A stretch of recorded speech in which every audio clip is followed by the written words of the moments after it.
Hi, it's good to have your company. My name is Simon Smart and you're listening to Life and Faith from the Centre for Public Christianity. Well, on any given Sunday, we're told that around 90% of us are not in church. So what is the church anyway? Is it just an archaic institution that's past its use-by date? Is it going to survive into the future? Does it have something to contribute to society still? Well, Mike Frost is an author and evangelist. He's the Vice Principal of Morling College in Sydney and the founder of Small Boat Big Sea, a missional Christian community based in Manly on Sydney's northern beaches. That's my part of the world, Mike, God's country, the people there call it, don't they? And he's done a lot of thinking and writing about what it means to be the church in a postmodern era. And Mick Martin is a regular guest on Life and Faith, and he's the senior pastor at the Upper Room, a church community in North Sydney. It's good to have you both in. Good to be here. Thanks, Simon. So what do you reckon when you hear about the word church? What comes to your mind? Indoctrination, more than anything. It's not for me at all. It's something that I feel pretty strongly about. I think it's doing more harm than good in society today.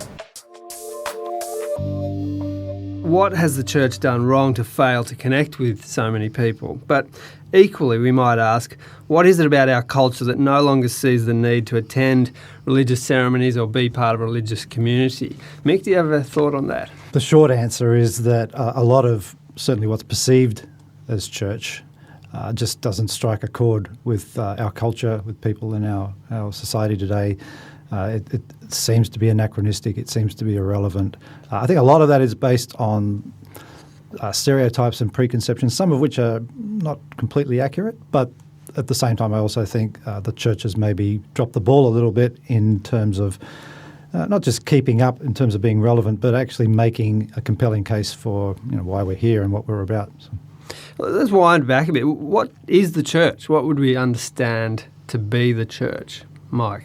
Well, what is the church? It's a collective or a community of people who have acknowledged and put their life under the reign of God through Jesus. So I think probably it's worthwhile raising even definitions there. I guess when most people hear you talking about the church, I guess they're thinking of the institution, the organisation of church. And I'm a bit of a nonconformist and from the kind of dissenting tradition, so I've never been particularly oriented toward kind of the church as the sort of the organ or agent of Christendom in the West.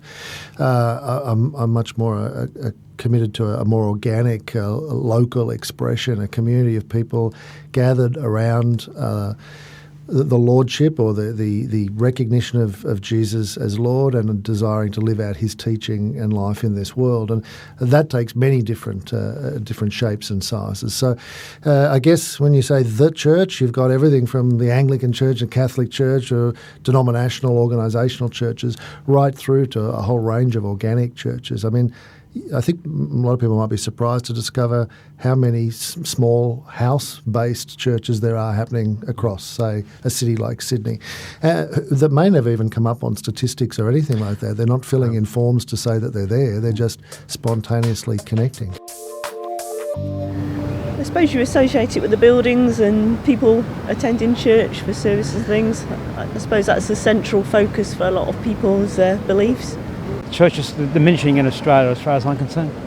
They're unnecessary for me because my wife and I, we get a lot of pleasure and a lot of spiritual succour from walking in the bush. What do you think, honey? Playing with my grandchildren. I don't need a priest to tell me what to do. I know what to do. I know what's right and wrong. You're listening to Life and Faith from the Centre for Public Christianity. You mentioned your way of understanding the church. Do you think the average Australian connects with that type of idea?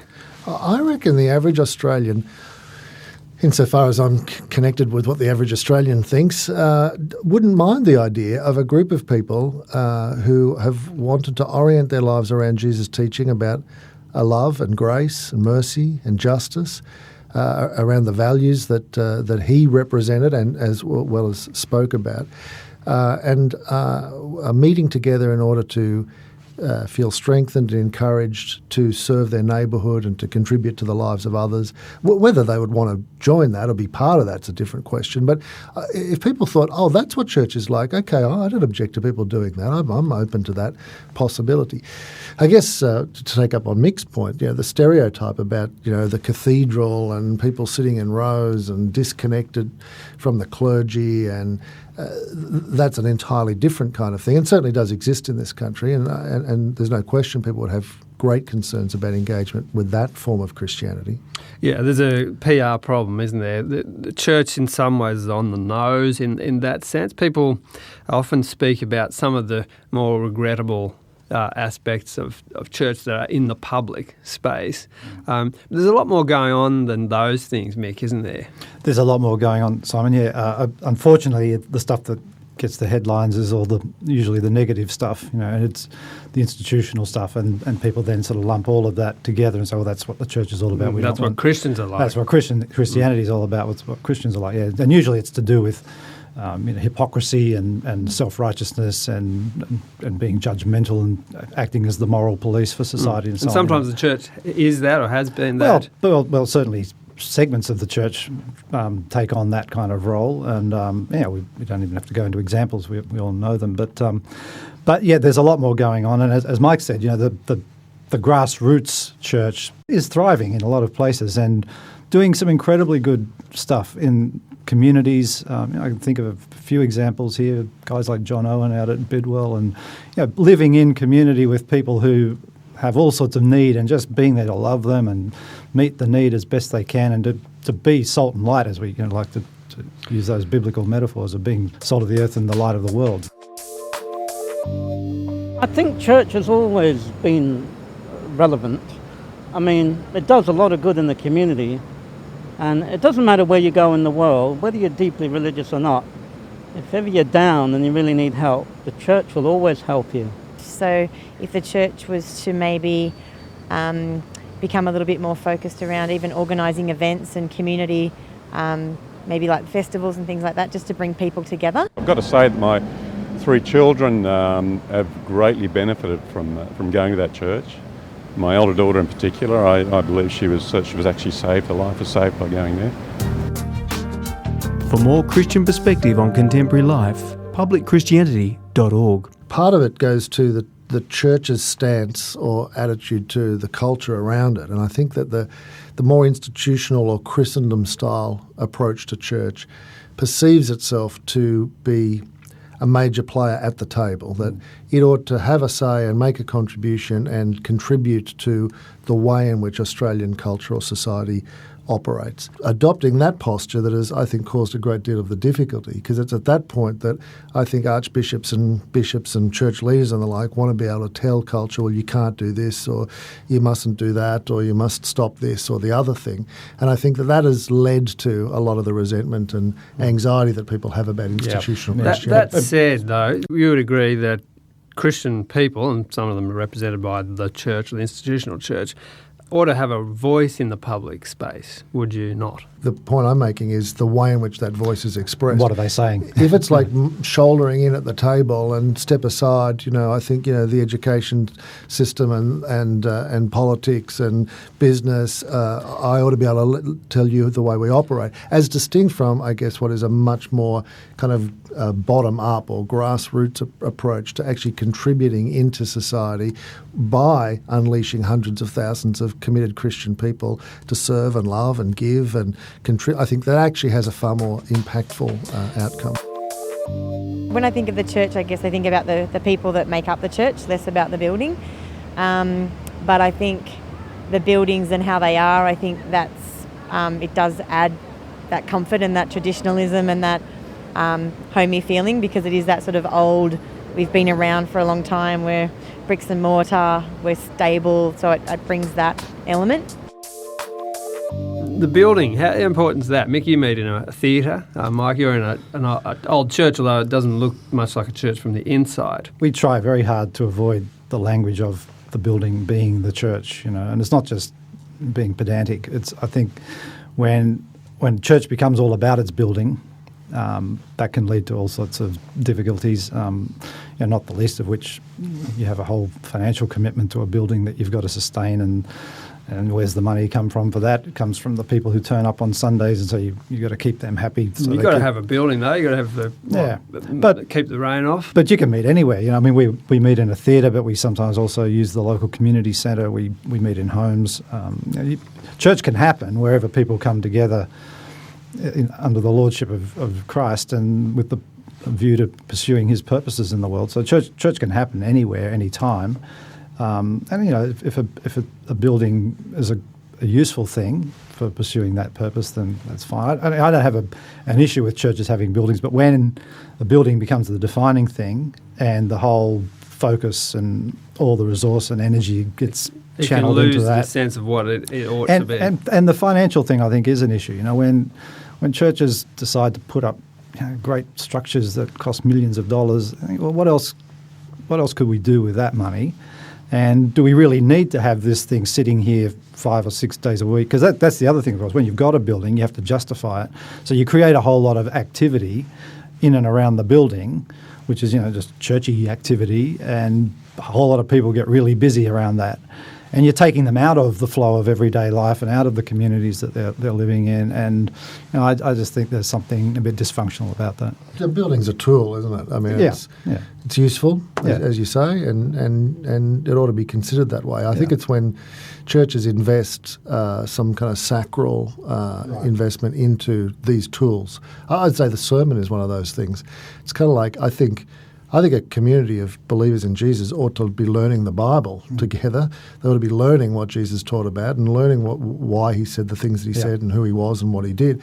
But it's almost as though that's become secondary in some churches. The sermon, which was a tool for doing that, is non-negotiable. You've got to have one. So you've got to have a pulpit, so you've got to have a clergyman. So the tool of Bible teaching has actually become the thing that has become non-negotiable. And I'd say the same thing with a building. Of course, as Simon says, you need a building, you need somewhere to meet, and you need to keep the rain off and all that sort of thing. But in the end, you can't imagine church without this particular sacred building. And I don't know that they're very helpful, but the concern I have is you don't hear too many churches or Christians ever even renegotiating that. No, it's a given. You've got to have a clergyman, got to have a building, got to have a sermon, and that's a church. The Centre for Public Christianity, beyond religion. Let's pick up on that, because if people were to come to one of your gatherings, in what ways would it resemble a sort of traditional church, if you like? In what ways would it be different? Ours would be traditional in the sense that, as you mentioned before, we meet in an old Baptist church and was kind of decommissioned, and we went in and took it over and turned it into a kind of performance space, art gallery kind of space. So the outside, you'd walk in, it would look like this is a church building. But we meet, sitting around lounges and long kind of feasting tables. We have a meal as kind of the centre of our gathering together. But there is teaching from the Bible. There's prayer. There's worship. Our kids go off and have a kids program during the more kind of intensive times, like the teaching sort of time for us. So. We've had people who are not familiar with church come along to our meeting and say, this is not what I thought church would be like. But if you break down all the pieces, they're all the pieces that any church would do. The elements are there. They're just being reconstituted or positioned differently presumably you think it's a little bit more attractive to people to come in that setting. We did it because we felt that it was the most kind of meaningful and helpful way for us to learn and to worship and to meet together and connect with each other and with God.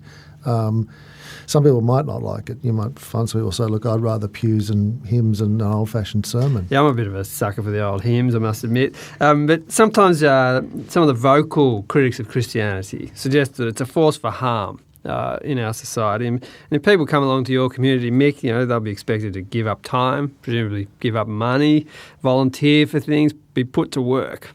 But what are they gaining in coming? I'd like to think that they gain a sense of connectedness to the purpose of God in the world, and a sense of connectedness to other people that are walking that path. Like Tom Wright has a definition of church which as the company of those who believe in the God they see in Jesus Christ and are struggling to follow him. So I kind of like to think of it as a bunch of people struggling together to figure out what it means to follow Jesus in our day and age. And that if they don't gain any more than that, I think that's enough. Well, there's plenty more to say about the church, past, present and future, so we'll continue that conversation in a few weeks' time. Next week, my guest will be Priya Viswalingam, the writer, director and presenter of the feature documentary Decadence, The Decline of the Western World. Hope you can join me then.